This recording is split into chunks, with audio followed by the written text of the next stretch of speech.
नमस्कार, भव्य भारत न्यूज में आप सभी दर्शकों का स्वागत है। रामायण के बारे में आप सभी जानते हैं, हर साल रामलीला होती है और आप उसके पात्र भी बनते हैं। लेकिन रामायण में कई चीज़ें ऐसी हैं कि जो आज भी उस पर शोध की ज़रूरत है, विवादास्पद है, और बहुत सारी चीज़ें हैं जो आपको जानकारी भी नहीं है। जानकारी तो खैर हमें भी नहीं थी, लेकिन हमारे साथ आज जो पंडित जी मौजूद हैं उन्होंने ध्यान दिलाया कि ऐसा भी था। तो कंबन रामायण में महर्षि कंबन द्वारा जो रचित रामायण है उसमें ये बात सामने आई है कि सीता हरण के बाद रावण ने राम का पुरोहित बनना स्वीकार किया था। ये घटना कब की है, कहाँ की है और इसका उद्देश्य क्या था, इस विषय पर चर्चा के लिए आज हमारे साथ आचार्य पंडित पुष्पेंद्र जी स्टूडियो में मौजूद हैं और हम इसी विषय पर चर्चा करेंगे। लेकिन इसके पहले हम आपको ये बता दें कि रामायण 18 लोगों ने रामायण को लिखा है और इससे भी बहुत सारे ज़्यादा हैं, लेकिन मान्यताएं अभी समाज में 18 की है, जिसमें अलग अलग चीज़ों को दर्शाया गया है। आज उसी में से एक हिस्सा है जो कंबन महर्षि ने लिखा है, उसी पर आज चर्चा करेंगे। पुष्पेंद्र जी स्टूडियो में आपका स्वागत है। नमस्कार। और अभी आपने सवाल सुना होगा कि रावण ने यानी सीता हरण के बाद रावण ने राम का पुरोहित बनना स्वीकार किया था। एक तरफ तो शत्रुता, राम की सेना मारने के लिए आ गई है, और दूसरी तरफ उनका पुरोहित। ये किस तरह का सामंजस्य है हमें? देखिए, पहले तो मैं आपको एक बात बताना चाहूँगा कि जो मुख्य रामायणों की संख्या है वो 18 है। जैसे वाल्मीकि जी ने, तुलसीदास जी ने और अन्य लेखकों ने रामायण को लिखा है। लेकिन ये भी कहा गया है कि जाकी रही भावना जैसी, प्रभु सूरत तिन देख ही तैसी। प्रभु मूरत तिन देखी जैसे। हाँ। तो जिसने प्रभु का ध्यान जिस प्रकार किया है, जैसे किया है, उसको उसी रूप में वो दिखाई दिए और वैसे ही दिखाई दिए। जैसे आपको ध्यान होगा, जब सीता स्वयंवर था तो वहाँ पर तुलसीदास जी ने लिखा है कि जब धनुष को तोड़ने के लिए राम जी बढ़ रहे थे तो वहाँ जो वीर थे उनको राम जी वीरों में वीर नजर आ रहे थे, जो भक्त थे उनको प्रभु के दर्शन हो रहे थे, और जो सौम्य प्रकृति के थे उनको वो बिल्कुल सौम्य नजर आ रहे थे। जी जी। तो राम एक ऐसे तत्व हैं, एक ऐसे आदि पुरुष रहे हैं जिनको जिसने जिस रूप में चाहा है उस रूप में पाया है। इसी प्रकार से अनेकों ऋषि मुनियों ने रामायण का शोध किया, अपनी दिव्य दृष्टि से उनको देखा, और उस शोध में उन्होंने उन घटनाओं का भी वर्णन किया है जिसमें वाल्मीकि रामायण या तुलसीदास द्वारा कृत रामायण में वर्णन नहीं हो पाया है। इसी प्रकार एक साउथ इंडिया के ऋषि रहे महर्षि कदम्ब। इन्होंने रामावतारम का रचना की और रामावतारम में इन्होंने लिखा है कि जब प्रभु श्री राम ने सेतु का निर्माण कर लिया, राम सेतु का जो लंका जाने के लिए, जी, राम सेतु का जब निर्माण कर लिया तो हमारे सनातन धर्म में किसी भी निर्माण के उपरांत किसी की पूजा का विधान होता है। तो राम जी परम भक्त थे शिव के। उन्होंने ये इच्छा जाहिर की कि मैं यहाँ पर श्री विग्रह का निर्माण करूँगा। इसके लिए उन्होंने हनुमान जी को कैलाश पर्वत भेजा और कहा कि जाओ हनुमान, वहाँ से श्री विग्रह लेकर आओ, यहाँ पर हम लोग इसकी स्थापना करेंगे। श्री विग्रह यानी शिवलिंग का। अच्छा, शिवलिंग का। हाँ। श्री विग्रह। दर्शक श्री विग्रह नहीं समझेंगे, इसलिए मैंने कहा कि इसको बता दें कि आप श्री विग्रह का मतलब शिवलिंग की स्थापना के लिए कुछ चीज जो है, रॉक जो है, पत्थर जो है, मटेरियल जो है, वो कैलाश से लेने के लिए जो है हनुमान जी को भेजा गया। जी। हनुमान जी कैलाश पर्वत चले गए। अब राम जी ने कहा कि मेरा पुरोहित कौन बनेगा।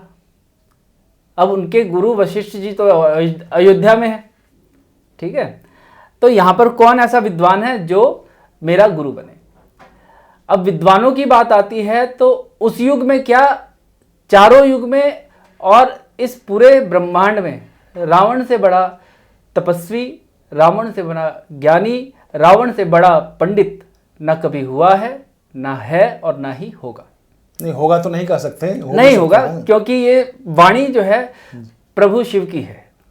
जी जी। जब रावण का जन्म हो रहा था तो भगवान शिव ने माता पार्वती से कहा है कि हे पार्वती, देखो मेरा भक्त आ रहा है।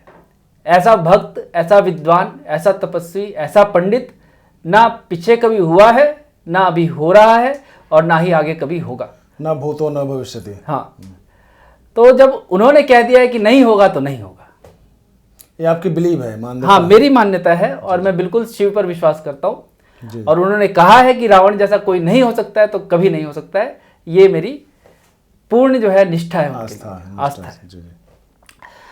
अब ये सवाल जब आया तो वहां पर विभीषण जी भी थे। उन्होंने राम जी से कहा कि हे प्रभु, मेरे भ्राता रावण एक प्रकांड विद्वान भी हैं और हम लोग ब्राह्मण भी हैं। तो राम जी ने कहा कि ठीक है, लेकिन दूत बन करके जाएगा कौन? जाने के लिए कोई चाहिए ना। तो सबकी सम्मति से जो है जामवंत जी को चुना गया दूत बनने के लिए कि हे जामवंत जी, आप जाइए और रावण के पास दूत बनकर जाइए और बोलिए कि मैं श्री विग्रह का यहाँ पर स्थापना करना चाहता हूँ। क्या वो मेरा पुरोहित बनने का स्वीकार करेंगे? पुरोहित्व स्वीकार करेंगे। जामवंत जी जो है कम से कम कुंभकर्ण के बराबर जो थे उनकी बॉडी थी, ऐसा वर्णन जो जामवंत जी का। हाँ, जामवंत जी का जो बॉडी है, क्योंकि जामवंत जी बहुत पुराने हैं, जब ब्रह्मा जी ने सृष्टि की रचना की तब से थे। जामवंत जी जब रावण के पास लंका में गए तो उनके भीम का शरीर को देख करके सारे जो दरबारी थे वो हतप्रभ रह गए कि भाई क्या करें, सब हाथ जोड़ के खड़े हो गए। रावण जी मुस्कुराए और वहाँ पर जो है जा करके उन्होंने जामवंत जी का आतिथ्य किया और उनको कहा कि आइए बैठिए, और उनका खूब मान सम्मान किया। अब आप बोलेंगे कि एक शत्रु सेना का सैनिक जो है या सेनापति जो है वो रावण के दरबार में गया तो रावण ने उनका इतना आदर सम्मान क्यों किया? दूत का सम्मान तो करना पहले का। हाँ, दूत का सम्मान तो करते ही हैं।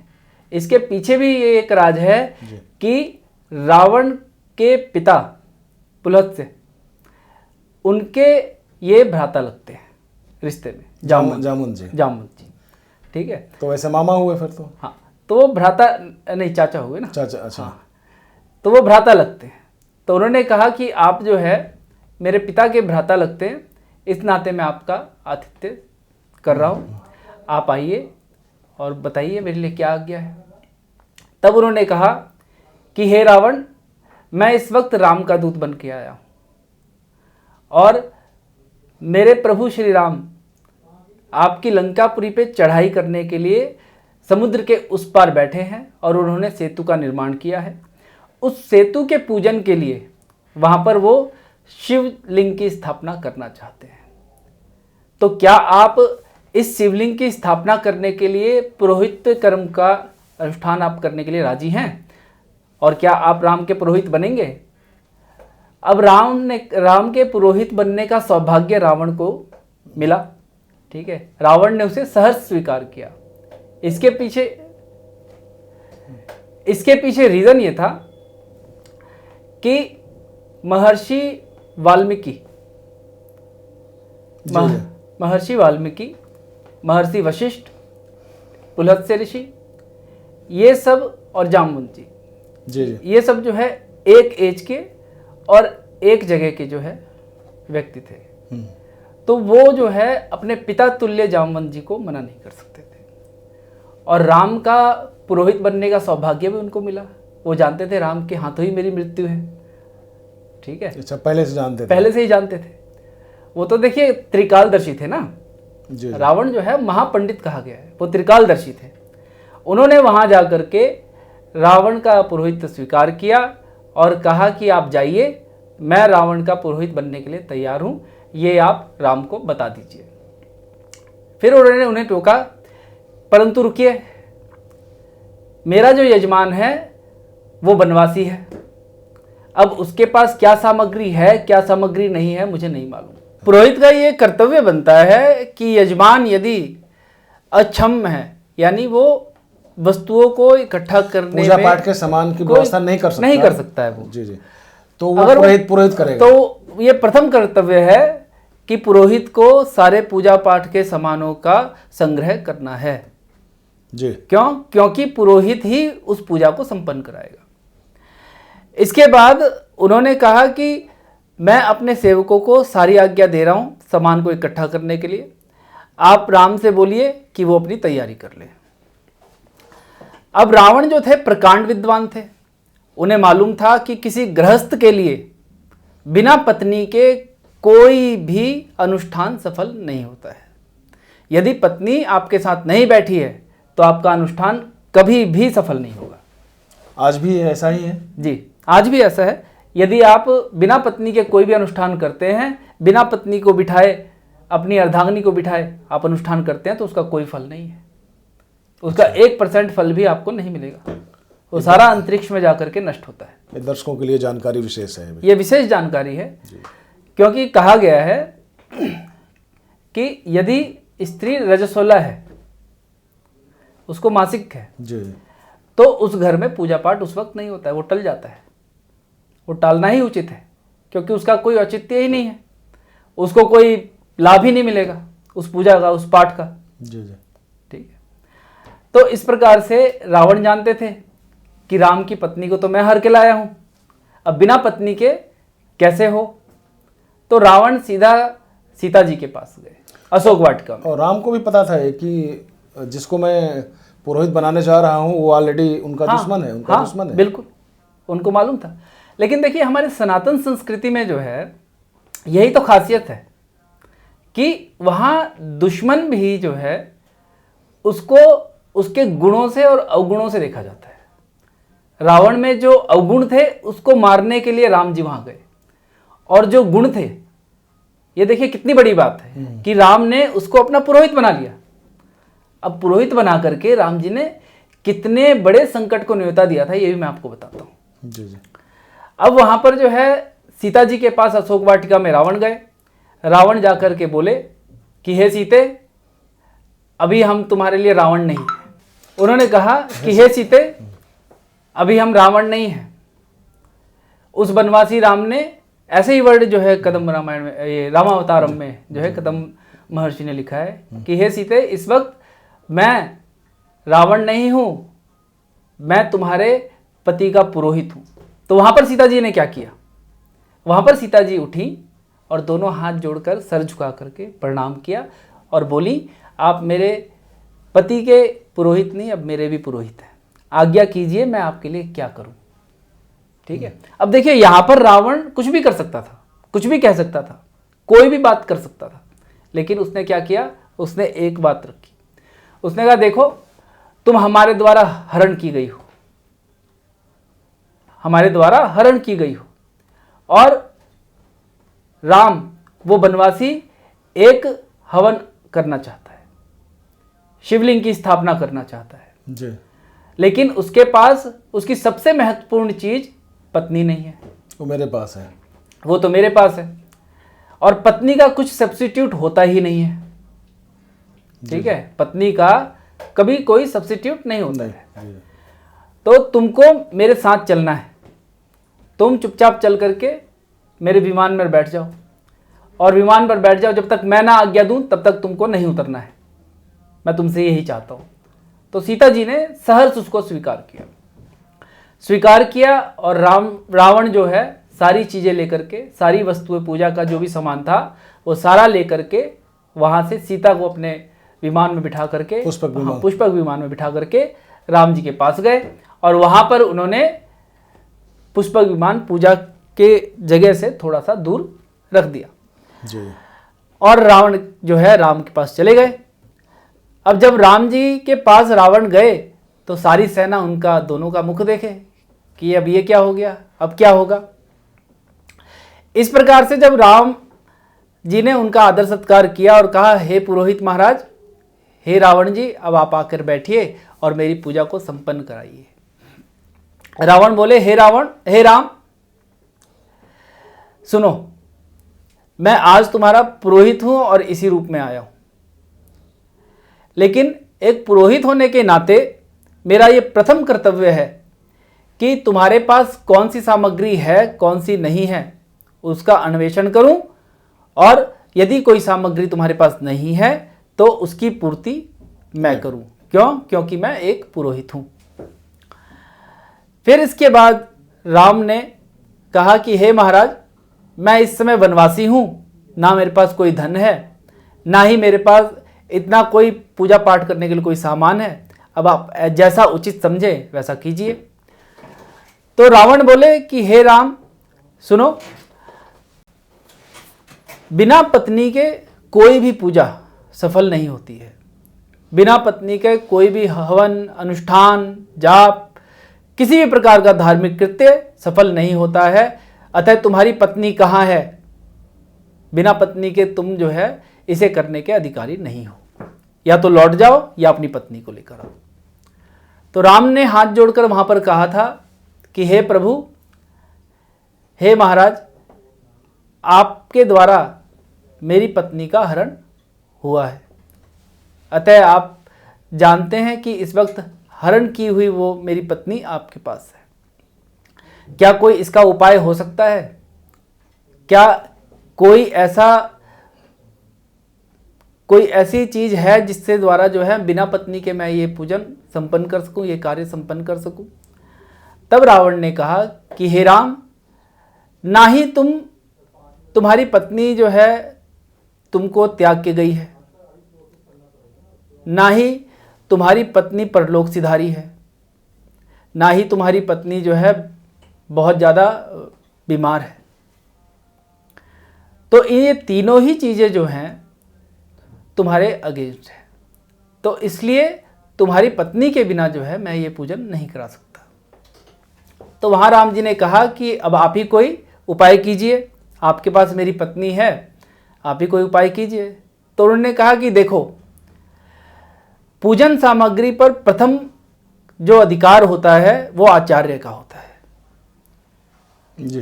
सारा जो भी पूजा चढ़ती है, जो भी पूजा की सामग्री होती है, उसमें प्रथम अधिकार जो है वो आचार्य का बोला गया है। चाहे वो धन हो, चाहे उसमें चढ़ी हुई सामग्री हो, या जो आचार्य द्वारा लाया गया कोई भी वस्तु हो, उसमें प्रथम अधिकार जो है आचार्य का है। तो उस वस्तु को ले जाने का अधिकार भी मेरा है। राम ने हाथ जोड़ के कहे कि हाँ, बिल्कुल सत्य है, आप मेरे आचार्य हैं, मेरे गुरु रूप से हैं, जो भी चीज़ है वो आपकी है। तो उन्होंने कहा कि ठीक है, ये आचार्य जानता है कि उसके यजमान राम के पास उनकी पत्नी नहीं है, इसलिए वो पुष्पक विमान में उसकी पत्नी को लाए हैं। जाकर के सुग्रीव को भेज दीजिए और अपनी पत्नी को सहर्ष यहाँ पर बिठा लीजिए, लेकिन याद रहे जैसे ही पूजा समाप्त होगी मैं उनको ले जाऊंगा। राम ने कहा ठीक है, ले जाइए जी। अब पूजा कार्य हो रहा था। यहाँ पर एक और चीज़ है, अब पूजा कार्य हो रहा था, राम जी और सीता जी एक जगह बैठे हुए थे, लेकिन उन्होंने एक दूसरे को देखा नहीं। ठीक है, हाँ, वो अधिकार क्षेत्र का, अधिकार जो है ना, अधिकार क्षेत्र का उल्लंघन वहां पर राम की देखिए कितना, यानी मर्यादा, तभी तो मर्यादा पुरुषोत्तम कहा गया। मर्यादा देखिए उनकी पत्नी का हरण हुआ है, उनका शत्रु उनके सामने बैठ के पूजन करा रहा है, उनकी पत्नी यहाँ सामने बैठी है, लेकिन वो ऐसे नहीं देखते।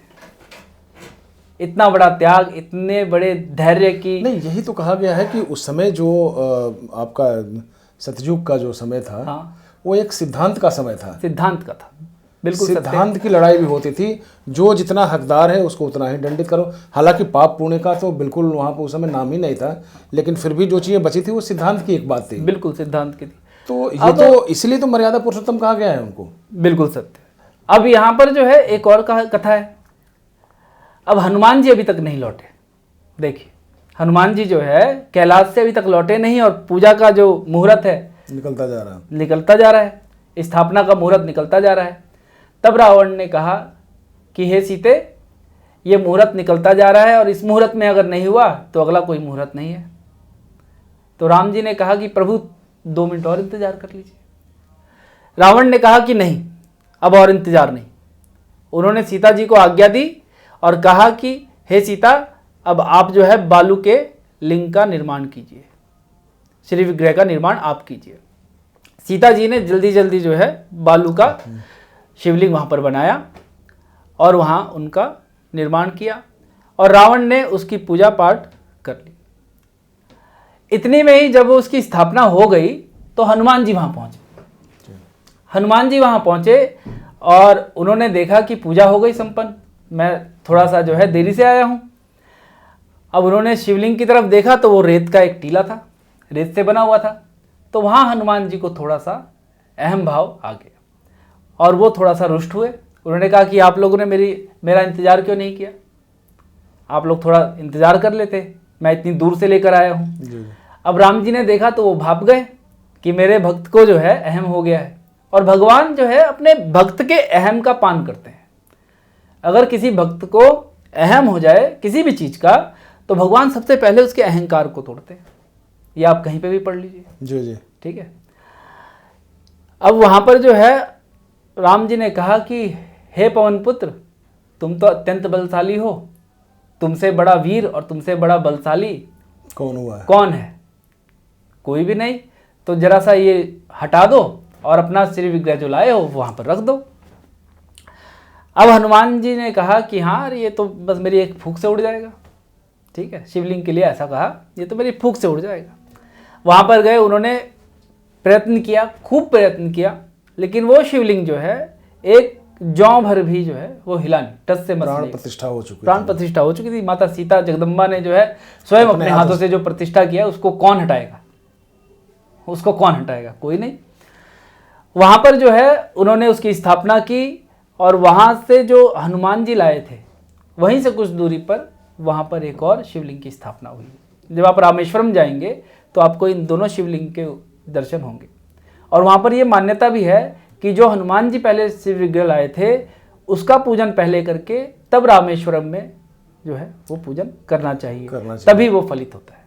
जी, तो चलिए ये रही पूरी हमारी रावण और राम के विग्रह की कहानी और पहले मिलने की कहानी, पुरोहित रूप में आतिथ्य स्वीकार करने की कहानी, आचरण की कहानी, उनके मर्यादा पुरुषोत्तम की कहानी और हनुमान जी के अहंकार को तोड़ने की कहानी। तो इन सब सारी चीज़ों से यही लगता है कि अगर आज भी अगर आप सिद्धांतवादी हैं, सिद्धांत से चलते हैं, तो न कोई शत्रु है न कोई मित्र है, कर्मों का ही फल मिलता है। और अगर वो राम के रूप में रहे, एक अगर भक्त रहे, तो वो फिर रावण का आतिथ्य स्वीकार किए और शंकर जी की स्थापना, शिव जी की स्थापना की, शिवलिंग की स्थापना की। और अगर एक दुश्मन को मारने के लिए गए तो परम बलशाली रहे, परम तपस्वी रहे। तो ये सब सारी चीज़ें जो मिलती है ये रामायण में ही मिलती है। और रामायण इसीलिए कहा जाता है कि मानव जाति के लिए एक विशुद्ध आचरण का एक ग्रंथ है। इसे हम सबको सीख लेनी चाहिए। अगले एपिसोड में फिर हम आपसे मिलेंगे, तब तक के लिए नमस्कार। पंडित जी आपका भी बहुत बहुत धन्यवाद स्टूडियो आने के लिए। नमस्कार।